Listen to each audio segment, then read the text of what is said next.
हे महादेव, माझी ही इच्छा तुम्ही एवढ्या लवकर पूर्ण करताल असं वाटलं नव्हतं.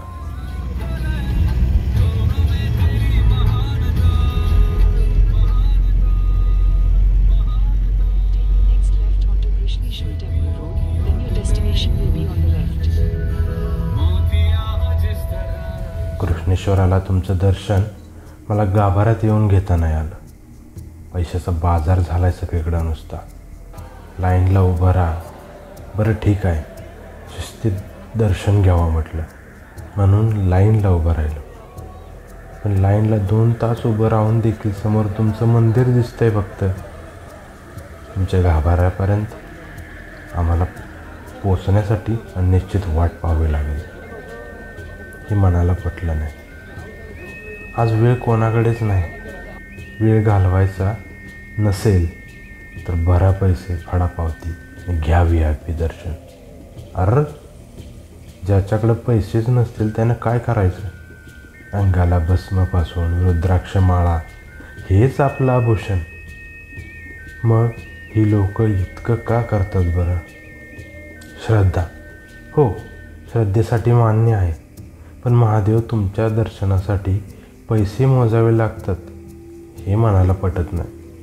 म्हणूनच मी तुमचं शिवलिंग जे झाडाखाली होतं त्याचं दर्शन घेतलं आणि थोडंसं रागावलं स्वतःवरच. मी का आलो इथं? मी इथं का आहे? याची उत्तरं मला इतक्या लवकर आपण देतात, तेही मन भरून पाहण्याची, तुमच्या सहवासात राहण्याची संधीचं भाग्य मला तुमची इच्छा म्हणून मिळालं. धन्य तुमची लीला. काहीच दिवसापूर्वी मी मनी संकल्प केला होता. संकल्प हे शिव आणि सिद्धी ही शिव. तुमच्या इच्छेशिवाय तुमचं दर्शन हे दुर्लभच. तुमचीच इच्छा समजून आजचा हा प्रवास सुरू होतोय. खरं तर हे तुम्ही माझ्याकडून आधीच करून घेतलं आहे आणि संकल्प हे तेव्हाच माझ्या मने रुजू घातला जेव्हा तुम्ही मला एकट्याला तुमच्या दर्शनासाठी हरेश्वरला बोलावलं.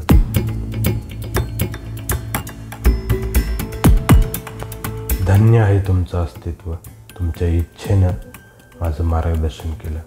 आज मी जो काही आहे ते तुमच्यामुळेच. संकल्प आणि श्रद्धाही तुमच्याशी जोडलेली आहे.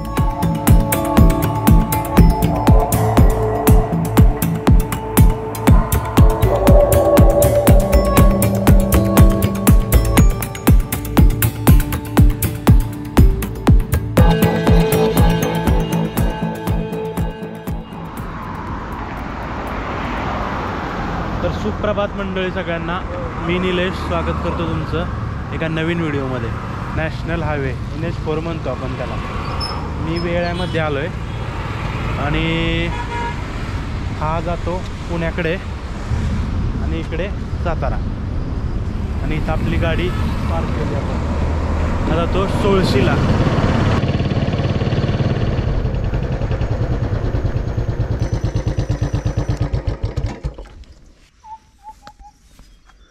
तर मंडळी, मी येऊन पोचलो आहे आत्ता सोळशीच्या खिंडीमध्ये. सोळशी आणि वेळे या गावाच्या खिंडीमध्ये. इथं याचे चित्र लावलेले दिसत आहेत, गरुड आणि बिबट्या. आता ह्या डोंगराला असू शकतो असं अंदाज आहे. इथून एक वाट आहे, ती गेली वरती. तिकडून एक वाट दिसते. तर आपण पहिलं इथं शनी मंदिर आहे सोळशीचं, तिथं जाऊयात, तिथं दर्शन घेऊयात. तर इथं अशा 3 ते 4 वाटा आहेत. एक कुठलं गाव ते, हरळी मार्गे. त्यानंतर इथून खंबाटकी घाटामध्ये एक आहे वाट, भैरवनाथाचं जे जुनं मंदिर आहे तिथून. त्यानंतर इथून एक आहे आणि पलीकडच्या बाजूनं सोळशीच्या बाजूनं तिथून एक आहे. तर या 4 वाटा आहेत. आपल्याला कुठली बेस्ट वाटते ती आपण खाली जाऊन जरा चौकशी करू आणि त्यानंतर ठरवू की इकडून जायचं की तिकडून जायचं.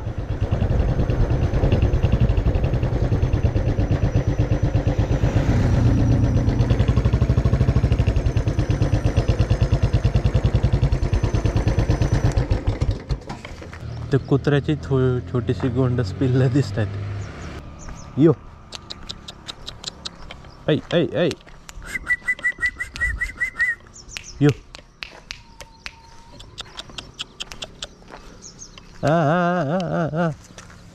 या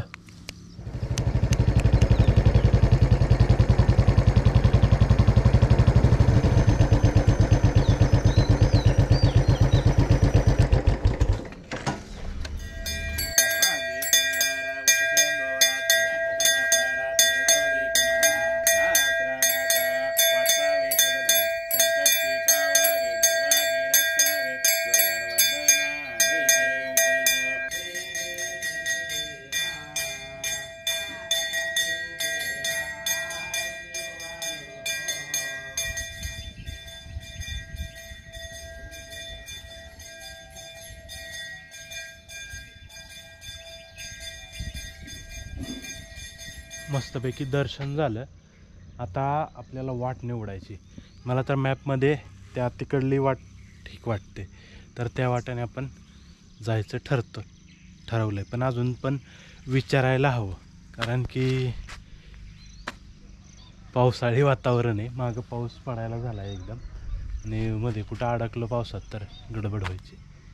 त्यामुळं विचारणं गरजेचं आहे.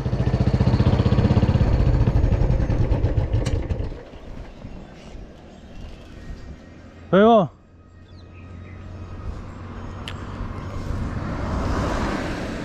तिकडं जायचं होतं. हां वरती. हाच का? गाडी इथे लावायला लागेल तुम्हाला. चालतंय.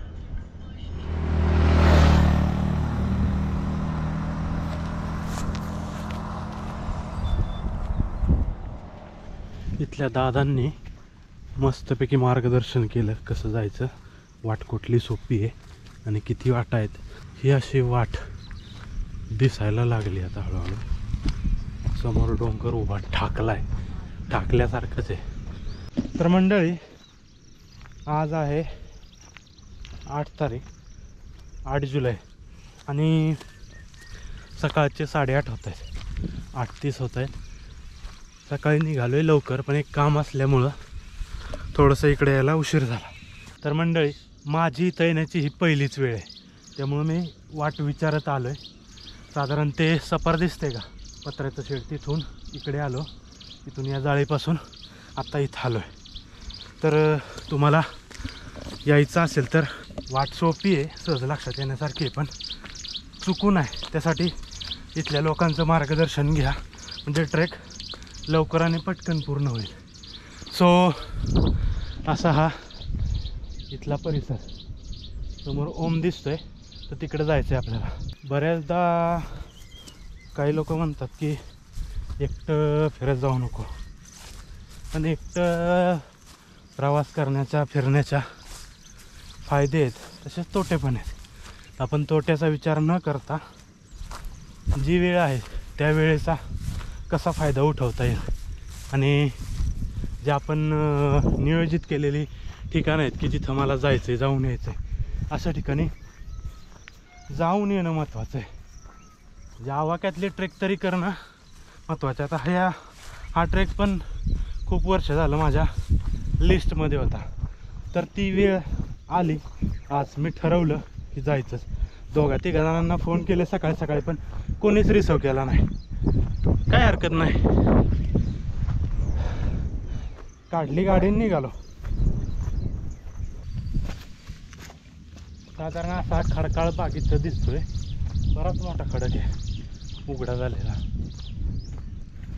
त्याच्यावरून आता पावसाचं पाणी झिरपतंय.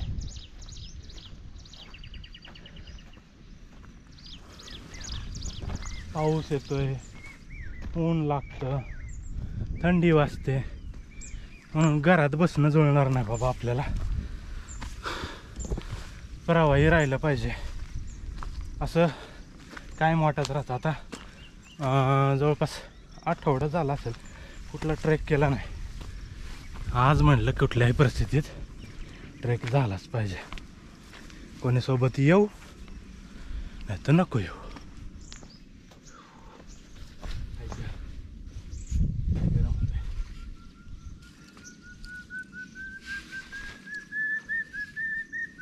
एवढंच चढलं पण गावाला. जर्किनवर आता ओलं ओलं झालं.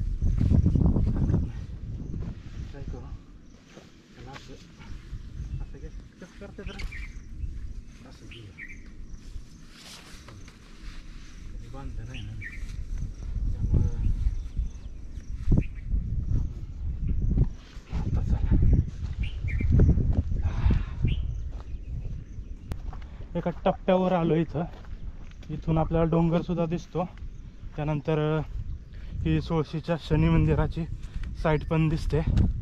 इकडं सोळशी गाव आणि इकडं तो येळेवाडीचा धबधबा म्हणतो ना आपण, तो इथं ह्या दोन्ही डोंगराच्या मध्ये. आणि इकडं ते एक रिसॉर्ट आहे आणि इथं वरती एक टापू आहे, तिथं झेंडा दिसतोय. तर वाट आपल्याला इथून अशी गेली, आय थिंक बघा कशी गेली आहे ती, अशी कळणार नाही गेल्याशिवाय जागेवर. साधारण 20% झाले असेल असं म्हणू आपण, 20 किंवा 30%. नवीन वाटा म्हणलं की थोडीशी मनात भीती राहते. अरे आपण पोचतोय का ना तिकडं, का भटकावं लागतंय. तर टाईम भरपूर आहे आपल्याकडे, दिवस आहे आजचा, पण दिवस घालवायचा नाही.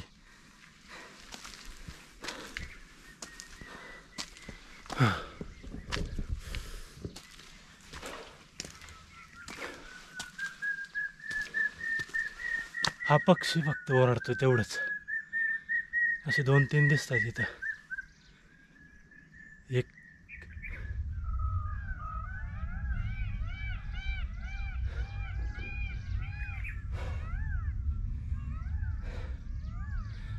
हेच ऐकायसाठी आतुरलेले कान.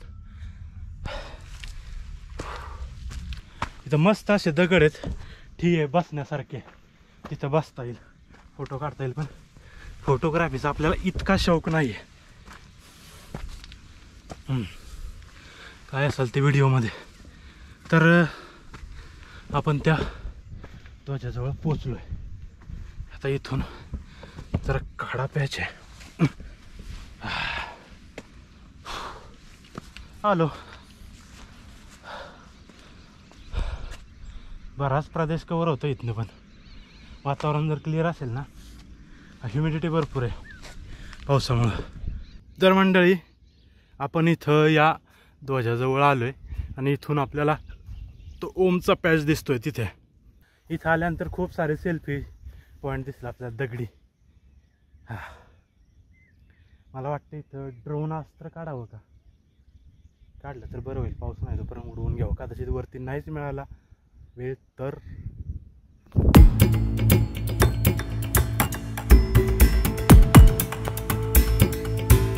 हरेश्वरच्या त्या पर्वतावर चढताना थोडं गडबडतं, थोडं धडपडतं. मी समजलो प्रत्येक पाऊल देवाच्या साक्षात्काराच्या दिशेने एक छोटी उचल आहे.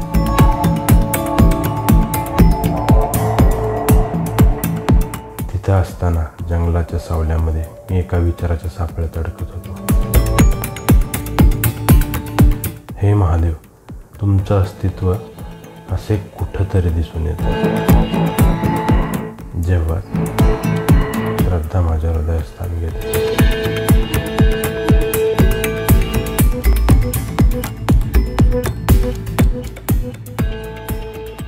तर मंडळी नेहमीप्रमाणे एक पराक्रम माझ्या हातून घडलेला आहे. तर तो पराक्रम असा आहे की आपलं पाखरू तर आणलं, ड्रोनास्त्र तर आणलंय, पण त्याच्यात मेमरी कार्ड टाकायचं विसरलो. ते घरीच राहिलं हार्ड डिस्कच्या पॉकेटमध्ये. आणि आता इथला एकच शॉट सापडला आहे आपल्याला. काय दुःख होत असेल मनाला माझं, मला माहिती आहे. हे 2-3 वेळा झालं, तिसरी वेळ आहे ही. आता पुन्हा विसरायचं नाही. असं म्हणतो विसरायचं ते विसरतो. चला जाऊ देत, पर्याय असतात.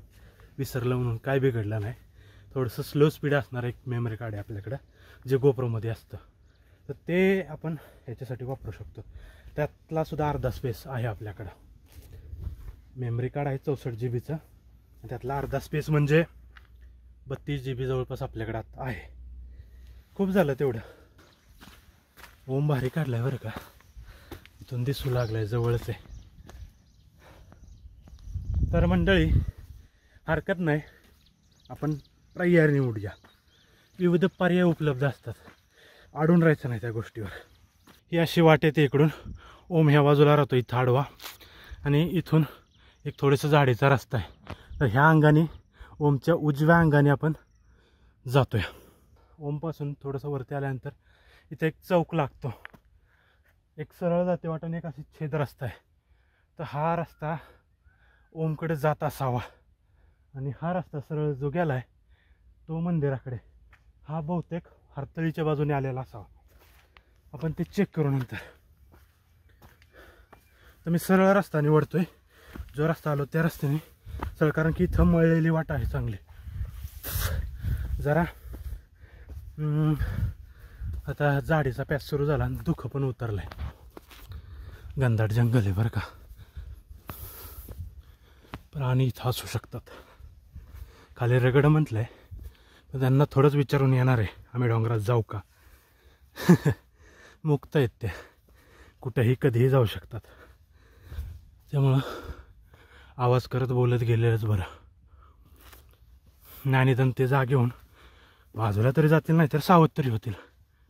अचानक त्यांना पण मनुष्याचा वावर दिसल्यावर गोंधळून जातील.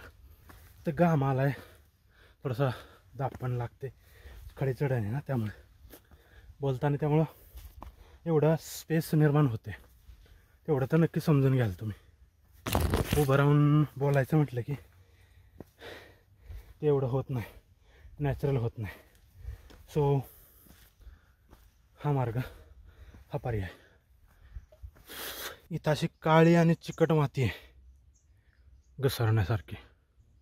जास्त जर वर्दळ झाली नक्की घसरू शकतं.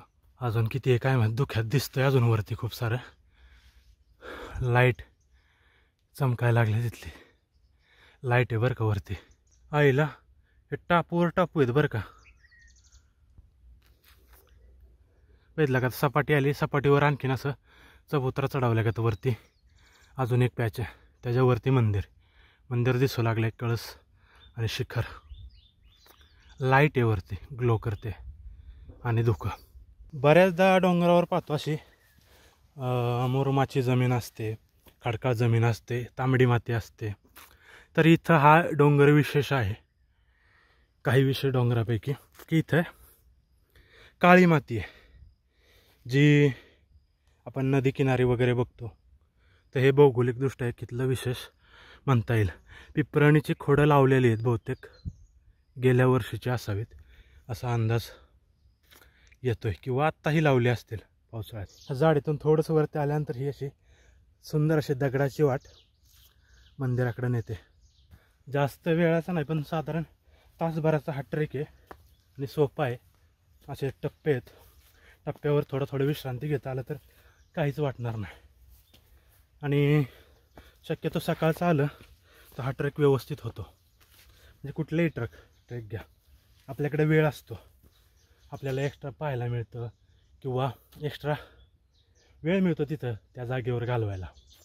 नाहीतर उशिरा आल्यानंतर सगळंच उशिरा लेट होऊन काही गोष्टी स्किप पण कराव्या लागतात. तर तसं होऊ नये म्हणून कधी पण सकाळी लवकर ट्रेकला सुरुवात केलेली चांगली. असल्या जोरात चावली ना माशी, काटा राहिला तिचा इथंच, ही सुई त्याची बोटावर. रानातली माशी आहे ती, गुरांच्या अंगावर बसते ती. तेवढं एक सांभाळून फुल बायाचे घालवण्याचे. मी आता जर्किंग घातल्यामुळं नाही घातलं, नाहीतर फुल हाताचे शर्ट असतातच. तेरडा चांगलाच बहरलाय, फुलायचं आहे अजून, पानं चांगली धरलेत. वातावरण अनुकूल असल्यामुळं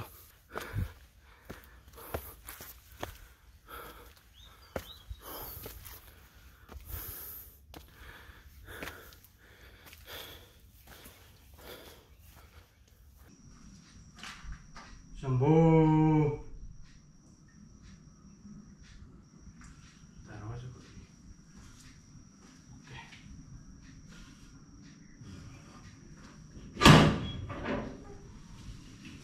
महाराज.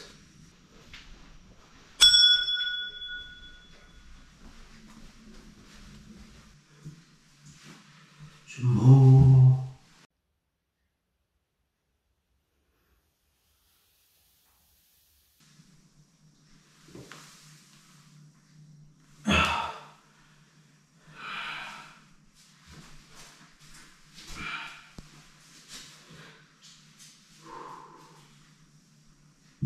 साधारण इथून असा व्ह्यू आहे. आत्ता धुकं आलं आहे त्यामुळे बऱ्यापैकी व्ह्यू ब्लॉक झाला आहे. इकडं थोडासा मोकळा भाग दिसतोय. पत्र्याचं कंपाऊंड असलेला हा ओसरीचा भाग, त्यातून हा दिसणारा व्ह्यू. इथं एक नंदी महाराज, त्यानंतर समोरचा जो भाग आहे सभामंडपाचा, त्याचे 6 पिलर्स, दगडी बांधकाम संपूर्ण, आणि वरती शिखराचं अलीकडचं बांधकाम असल्यासारखं दिसतं. तर असं हे मंदिर. इथं चूल पण दिसते, जेणेकरून ट्रेकर्स वगैरे इथं येत असावेत. त्यांना जेवणाची सोय आणि राहण्याच्या सोयीसाठी ही जागा, ज्यावेळेस इथं उत्सव असेल त्यावेळेस ही वापरात येत असावी.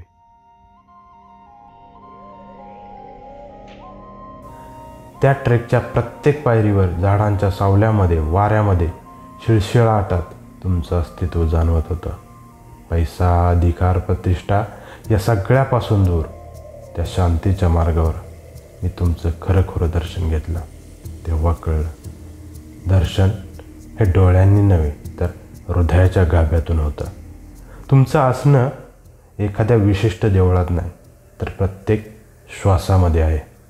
प्रत्येक पावलावर जेव्हा श्रद्धा असते तिथेच देव प्रकट होतो.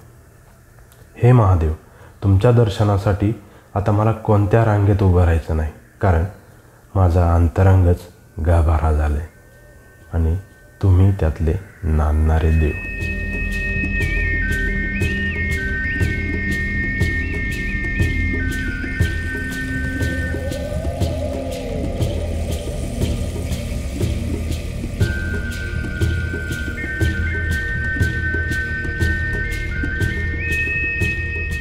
तर मंडळी, इथल्या मंदिराचं दर्शन झालं आणि बघून देखील झालं. आता इथून एक रस्ता मागे गेलाय, तर इकडे मागे काय आहे ते आपण बघूयात. मला ही 16कडची वाट खूप छान वाटली. म्हणजे सोपी आहे. साधारण अर्ध्या पाऊण तासाचा ट्रेक आहे. पाऊस असेल तर थोडासा वेळ लागू शकतो. आत्ता मी आहे खंडाळ्याचा जो आपला खंबाटकी घाट आहे ना, त्याच्या डोंगरावर टॉपला. आता दुःख तर आलंय, खालचं दिसतंय का नाही काय माहीत. मंदिरापासून मागे आल्यानंतर असं जाडीचा जरा पॅच लागतोय. तर ही वाट कुठं घेऊन जाते मला. इकडे जनावरांचा वावर आहे, पाळीव जनावरांचा. पायाचे हे दिसत आहेत, त्यांच्या खुरं उमटल्यात मातीमध्ये. बऱ्यापैकी औषधी वनस्पती आहे या डोंगरला. आयुष्यपत लय बैल आहे तिथं. एक नाही, 1, 2, 3, 4 बैल आहेत.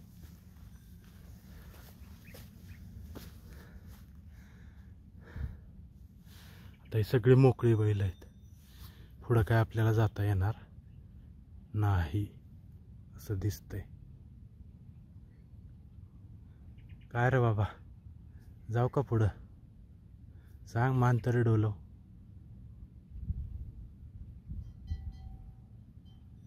नाही वे, जाऊ द्याला का? खोंड बी आहे त्याच्यात चांगला. तांगडलं का खोंडाने अवघडच होईल.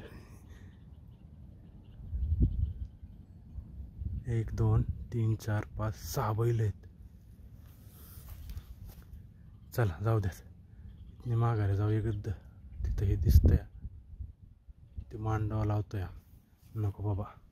तर मंडळी, मागे तिथं 6 बैल आहेत, ते पण मोकळी आहेत आणि मी एकटा. तर मागं लागली तर काय परिस्थिती होईल, त्यामुळं पुढं जायचं आपण कॅन्सल करतोय. आणि आजचा व्हिडिओ तुम्हाला कसा वाटला हे नक्की सांगा. आता ड्रोन शॉट आपल्याला तिकडचे घेता येणार नाहीत. खाली दुःख आहे, मरणाचं दुःख आहे. दुःख ते दुःखच, हालायचं नाव घ्यायना. बराच वेळ झाला मी इथं थांबलोय. तिकडं मालक पण कोण दिसेना, त्यामुळे पुढं पण जाता येईना. सो दॅट, त्यामुळं आपण आजचा हा ट्रॅक इथंच समाप्त करतोय. भेटूयात पुढच्या ट्रॅकमध्ये अशाच एका नवीन वाटेवर, वाटा महिरपी या चॅनलवर.